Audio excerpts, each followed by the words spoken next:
Saudara kekasih Tuhan, apa kabar Anda hari ini?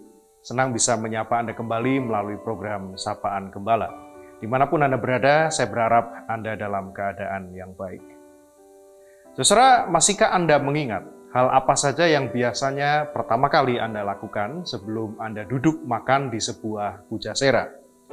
Setiap kali saya mengunjungi sebuah pujasera, biasanya saya selalu mengamati perilaku yang sama dari semua pengunjung termasuk diri saya sendiri. Pertama-tama biasanya kita akan berjalan berkeliling pujasera dulu, gitu ya, entah 2 atau 3 kali putaran untuk melakukan survei terhadap jenis makanan apa saja yang ada di sana.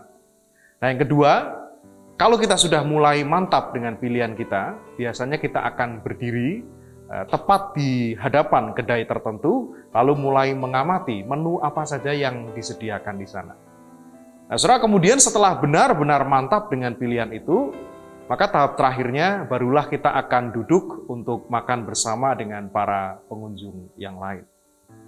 Saudara, gambaran ini mau mengatakan kepada kita bahwa segala sesuatu di dunia ini membutuhkan sebuah proses yang dinamakan dengan pembiasaan. Segala hal, baik yang positif maupun yang negatif, biasanya selalu terbentuk melalui serangkaian proses pembiasaan yang lama-kelamaan akan berubah menjadi sebuah kebiasaan. Nah, bacaan leksionari harian kita dari Mazmur 1 juga mengatakan hal yang serupa, saudara. Dikatakan di ayat yang pertama demikian, "Berbahagialah orang yang tidak berjalan menurut nasihat orang fasik, yang tidak berdiri di jalan orang berdosa, dan yang tidak duduk dalam kumpulan pencemooh." Saudaraku, pemazmur menunjukkan ada 3 tahapan menuju kefasikan, yaitu berjalan, berdiri, dan duduk.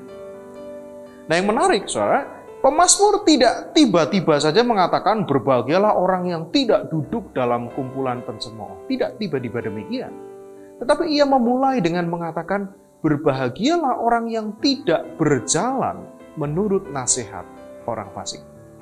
Nah, dengan perkataan lain, pemazmur sadar betul bahwa seseorang itu tidak akan begitu saja terjebak dalam sebuah kebiasaan yang buruk tanpa terlebih dulu melalui sebuah proses pembiasaan yang dilakukannya secara bersengaja dan terus-menerus.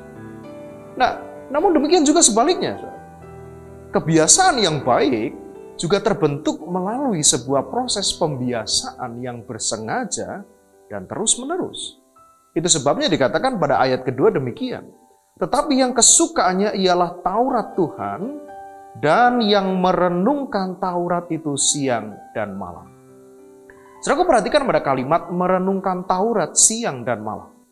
Saudara, kalimat ini tidak hanya dipahami dalam artian yang harafiah saja, tetapi dalam artian sebuah tindakan yang dengan bersengaja menjadikan tuntunan firman Tuhan itu sebagai pola yang membentuk kebiasaan dan gaya hidup kita sehari-hari. Nah, saudara kekasih Tuhan, bukan hal yang sulit untuk memiliki kebiasaan buruk dalam hidup ini. Hal tersebut biasanya akan terbentuk melalui proses pembiasaan yang alami. Setiap orang mengalaminya. Tetapi tantangan bagi kita hari ini adalah bagaimana kita dapat mulai membangun kebiasaan-kebiasaan yang positif sesuai dengan tuntunan firman Tuhan. Di tengah situasi dunia yang dipenuhi dengan keserakahan dan penindasan, mari kita memulainya dengan membangun kebiasaan bersyukur atas apa yang kita miliki hari ini. Salam.